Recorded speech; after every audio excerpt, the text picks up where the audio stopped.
everybody. This is David, the sports and gamer nerd, coming at you this Tuesday morning. We're going to talk about the Ravens and the Browns recap. Man, if you haven't seen it, I really recommend you go watch this game. This game was awesome. This game was probably one of the best games I've ever seen in my life. It was back and forth. It was heavyweight fight. It was body blows. It was everything you wanted in a pre-playoff, basically playoff game. The Ravens had to win to keep on going, to stay in the playoff hunt, and they did just that. So the Browns, man, they fought really hard. Got to give them a lot of credit. They came up just short, but there were really no losers in this game as far as effort is concerned. Both fan bases should be very proud of their teams. They put on a hell of a show. And, yeah, let's get into it. So Browns, to start the game, got the ball first. Marched down the field, was able to run the ball effectively. Scored a touchdown on the first drive of the game. So the Ravens started out having to come from behind. The Ravens actually, on their first drive, they marched down the field and they scored a touchdown. So then we got a tie game. And man, then the Ravens stopped them on defense on the next possession, stopped them from getting a touchdown. And then the Ravens drove down the field, got another touchdown. We're up 14-7. And it just went back and forth. I mean, the game went back and forth. The Browns were really effective using their tight ends, really effective using their running backs, and really was able to really push around the Ravens defense and the linebacking core pretty good. On the Ravens side of the ball, there were several runs by Lamar Jackson. The running backs did pretty well. Lamar wasn't throwing particularly well in the beginning of the game. And really most of the game, he didn't throw that well. But the running backs and the running game for the Ravens was working really well. Baker did a better job throwing the ball. He threw for 2 touchdowns. He was 28 of 47 for 343 yards, 2 touchdowns, 1 interception. So that was Baker. Lamar Jackson was 11 of 17 for 163 yards and 1 touchdown. Now, rushing, Nick Chubb did his thing for the Cleveland Browns. Nick Chubb had 17 attempts. He got 87 yards and 2 touchdowns. And then receiving, Kareem Hunt, he got 6 receptions for 77 yards and 1 touchdown. Rushing for the Ravens was Lamar Jackson was actually the leader. He rushed 9 times, got 124 yards, 2 touchdowns. As far as receiving for the Ravens, Marquise Hollywood Brown, got 2 receptions for 50 yards and 1 touchdown. So Browns got 33 first downs. Ravens got 25. Total yards for the Browns was 493. The Ravens got 385. Wow. Total passing yards for the Browns, 355. Okay. The Ravens only got 154. Now, time of possession, the Browns had over 31 minutes, almost 32, and the Ravens had 28. Now, with all that said, this game went back and forth. This game went back and forth for 4 quarters, both teams duking it out. Okay? Both teams duking it out. Neither team really gaining a real advantage. Ravens were up twice by 14 points. And both times, the Cleveland Browns came back to tie the game. And now, guys, we got to talk about something that was revealed to the world last night. It was revealed to the world last night in the fourth quarter of this game. In the fourth quarter of this game, Lamar Jackson had to leave the game with cramps. Okay? He left the game with cramps. By this time, they had to put in Trace McSorley. The Ravens were actually losing.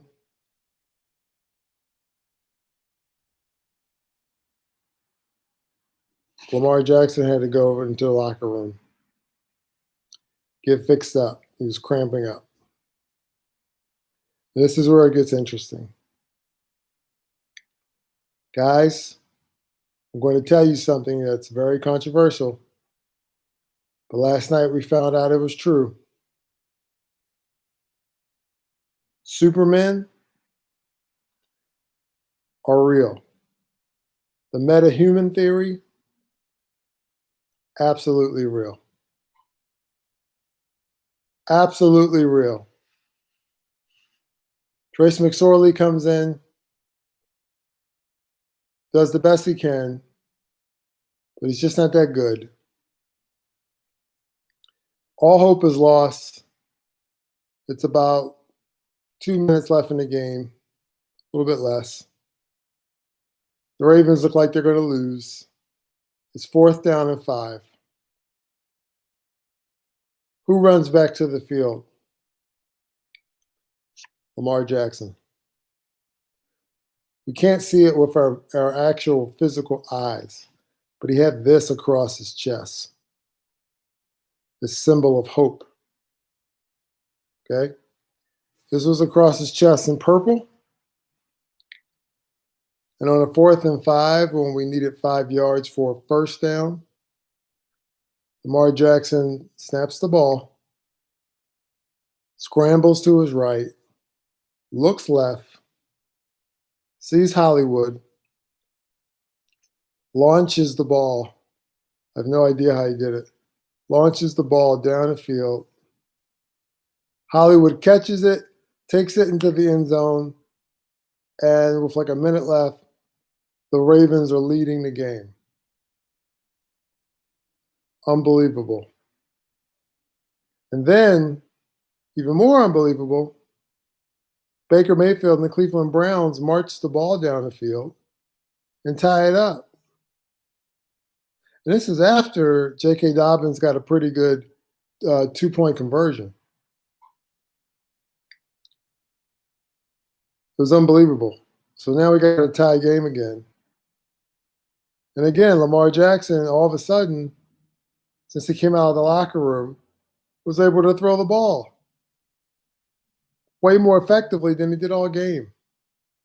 So Lamar Jackson was throwing the ball down the field with like a minute left, got us quickly in the field goal range, and then Justin Tucker did what he does. He actually got the game-winning field goal, won the game for us, and then, man, that was it. And after the game, in the post-game interview, Lamar Jackson said that he had to go inside to get salt. He needed salt in his body because he was cramping up. Now, guys, for the part of the metahuman theory.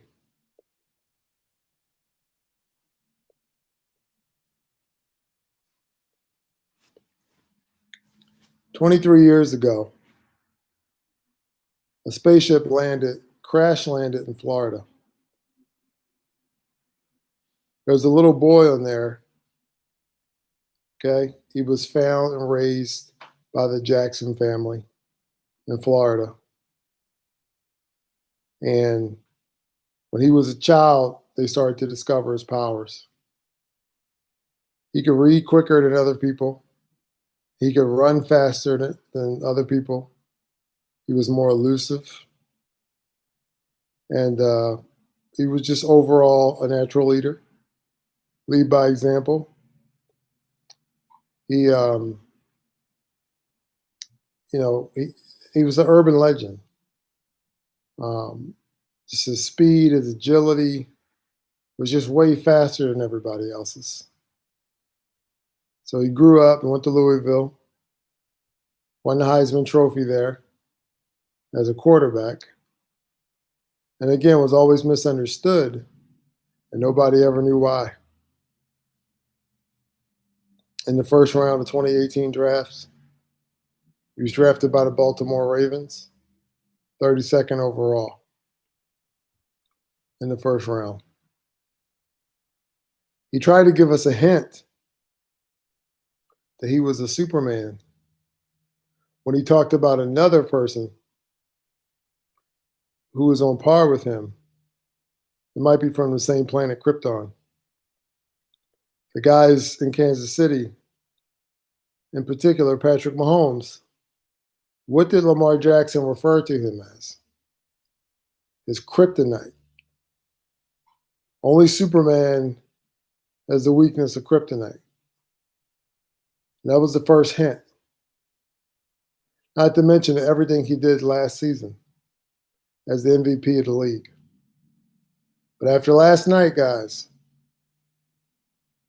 all right, after last night, we know for a fact that Lamar Jackson is Superman. He's a metahuman. He plays for the Baltimore Ravens.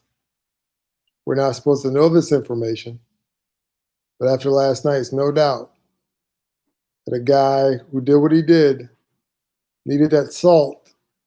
See, when he was raised by the Jackson family in Florida, he started eating spicy food, and so salt became like a strength for his superpowers. Instead of like sunlight, he needs like salt, okay? But the metahuman theory is real, and Lamar Jackson is Superman. And we beat the Cleveland Browns. We went out, we make the playoffs, we go on to the Super Bowl with our Superman. Anyway, this has been fun. This is David, the sports and gamer nerd. And I want to tell you guys, go Ravens. They won 47-42. They are the best. They are the absolute best. We got this. Now that Superman is back, let's conquer kryptonite. All right? And let's get down to Tampa Bay. Love you guys. Remember to subscribe, like, and share. Wash your hands with soap and hot water. Wear your mask. I love you. I will see you soon. And that's the end of this live stream. Peace.